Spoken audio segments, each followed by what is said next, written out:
Women across history have faced an impossible task. Please, but do not take up the space, fulfill a role but not one you get to choose, and become the ideal by any means possible. In fact, fulfilling the demands on women from society at any given time has been a dangerous task. Maybe you are a woman in 10th century China. Maybe you hear how all the women of the nobility have tiny 3-inch feet. Making your own that small becomes an agonizing life's work. Maybe you are a woman of Victorian England. Chasing the hourglass means day after day in organ-crushing corsets.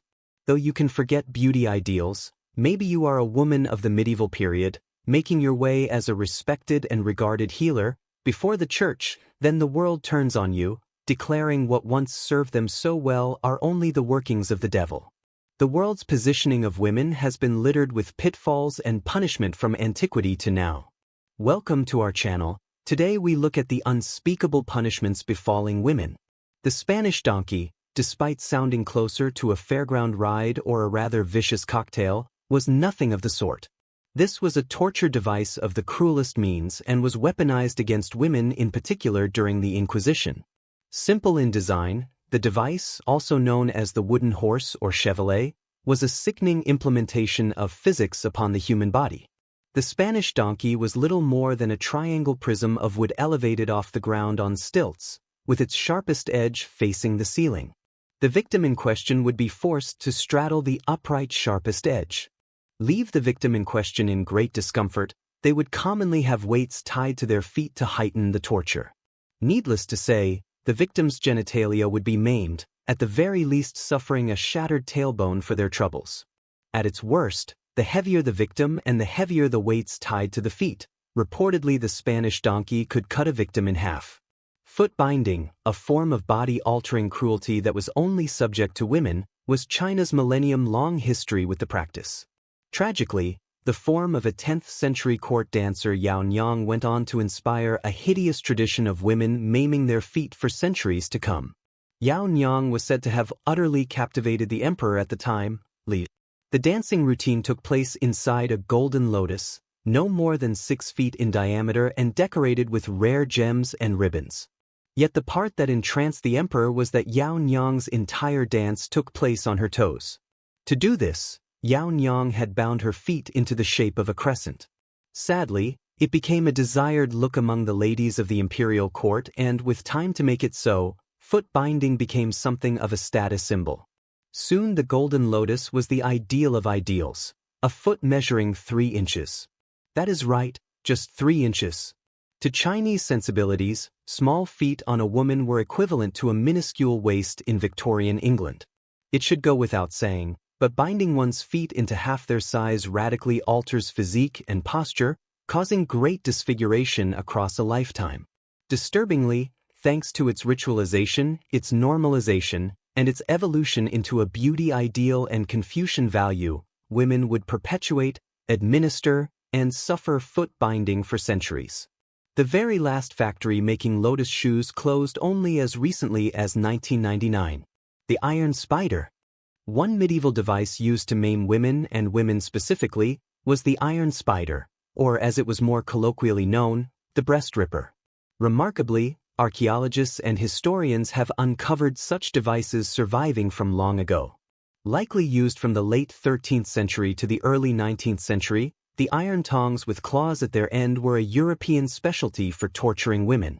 Their list of crimes was a free-for-all of any sins deemed by the clergy: blasphemy, adultery, abortion, erotic white magic, take your pick.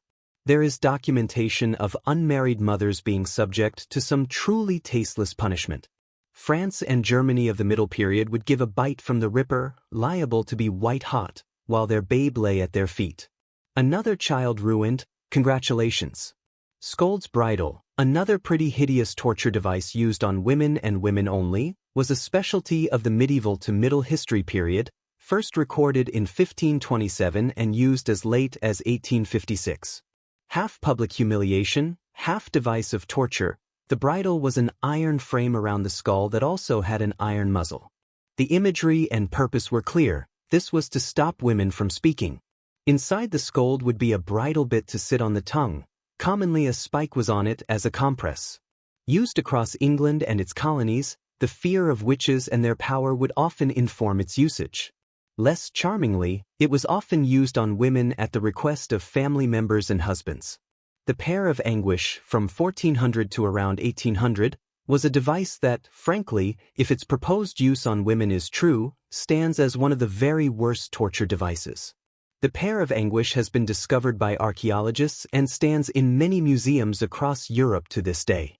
Designed in a pear-like shape, the device can be spread open by the turning of a key at its other end. Now, its proposed use for torture was that it would be placed inside a victim, take an orifice of your choosing when closed, before being slowly opened to mutilate them. Some would tell you that the pair of anguish would be used on women who had been deemed guilty of abortion, and I am sure you can guess the orifice. The only redemption to be found in any of this is that the exact use of the pair of anguish in torture cannot be verified. Attributed to the medieval era, there is no modern evidence that informs us it existed then.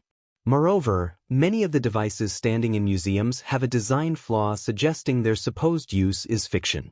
Many of the pairs of anguish found today can be closed by turning its key or handle, but not opened. Well, here is hoping that is the case. Here is hoping it was not used for what many believe it very much was. The witches, Middle Period history's all-time favorite villain.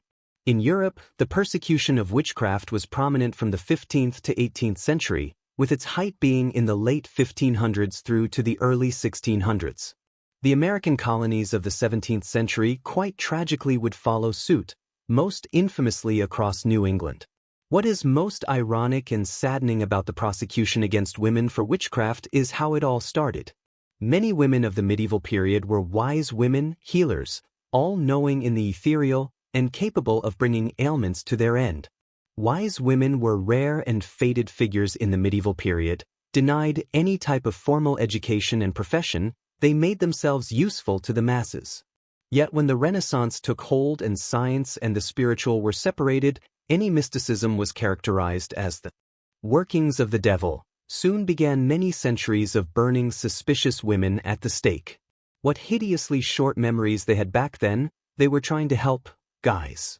Stoning, while a bygone item of biblical history to the Western mind, still survives across Qatar, Saudi Arabia, Yemen, the UAE, and many corners of the Middle East. Quite disturbingly, the punishment originally written in the Talmud and Torah long ago disproportionately affects women. In the parts of the world where this practice still stands, women are profoundly less educated or treated fairly by the courts.